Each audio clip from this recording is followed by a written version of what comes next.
Untuk mengulas secara mendalam terkait riset dan inovasi di sektor pangan dan pertanian telah hadir di studio CNBC Indonesia Kepala Badan Riset dan Inovasi Nasional, Bapak Arief Satria. Pak Arief, terima kasih baik telah bergabung bersama kami di segmen Food Agri Insight. Tadi kalau saya baca di beritanya banyak sekali ya mandat untuk BRIN yang disampaikan oleh Pak Prabowo. Semoga bisa tercapai semuanya ya Pak ya, satu persatu. Tapi khusus untuk Food Agri Insight, kita akan berbicara mengenai pesan dari Pak Prabowo untuk BRIN mengenai swasembada pangan dan juga swasembada protein.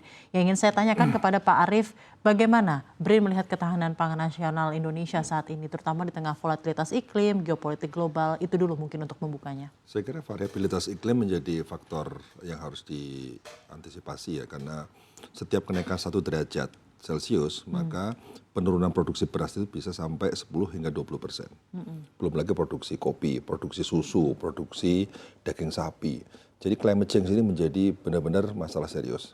Termasuk adalah dampaknya terhadap kualitas gizi mikro pada sayuran. Jadi kalau kakek nenek kita dulu makan kangkung, dengan sekarang kita makan kangkung pada areal yang sama, maka zat gizi mikronya berbeda. Nah itulah dampak-dampak yang harus kita antisipasi, sehingga inovasi-inovasi yang harus kita hadirkan dari hasil riset itu adalah yang memang bisa mengantisipasi perubahan iklim. Jadi bagaimana menciptakan pola pakan ternak yang bisa mengurangi gas metan, bagaimana kita bisa berinovasi teknik budidaya, misalnya dengan varietas-varietas baru yang lebih tahan hama, hemat air, hemat pupuk. Itu kan yang climate friendly gitu. Nah, saya kira perspektif climate friendly tersebut yang ramah terhadap iklim itu, inilah inovasi-inovasi yang benar-benar harus kita siapkan karena ini sudah menjadi isu global. Inovasi apa yang mungkin sedang digodok oleh BRIN, Pak, yang sedang didorong untuk meningkatkan produktivitas pertanian nasional, Pak, dalam waktu ke depan? Bicara pertanian kan, bicara pangan itu luas sekali, tidak hanya pertanian pangan, tapi juga pertanian perkebunan, kemudian termasuk di dalamnya adalah protein hewani, ternak, ikan. Soal ikan ini juga harus dibangun kemampuan kita untuk berdaulat dalam hal perbenihan. Ya. Jadi indukan udang kita itu saat ini kan berasal dari Amerika.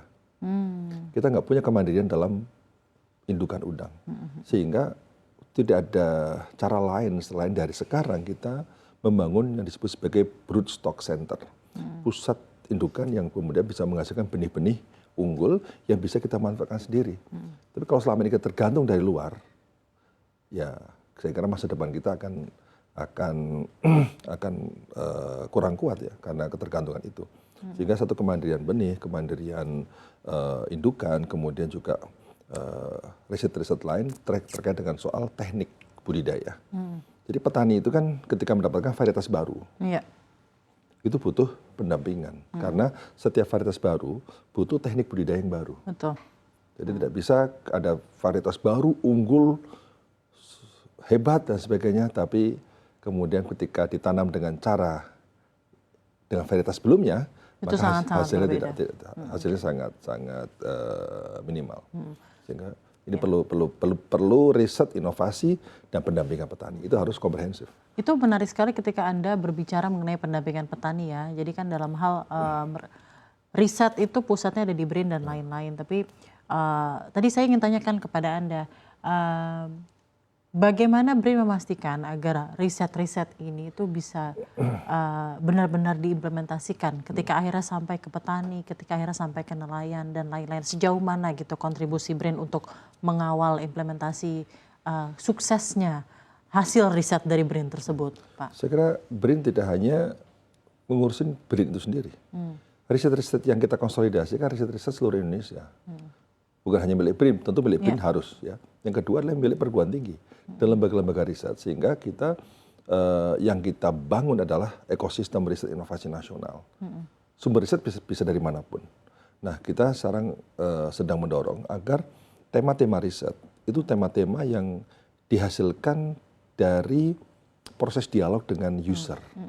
Jadi tema industri ya ngobrol dengan pengusaha dong. Tema tentang pangan ngobrol dengan petani dong.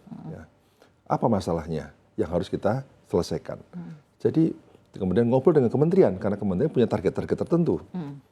ini adalah upaya kita untuk menjamin bahwa hasil riset ini adalah hasil yang impactful, hasil yang berdampak, karena menjawab kebutuhan.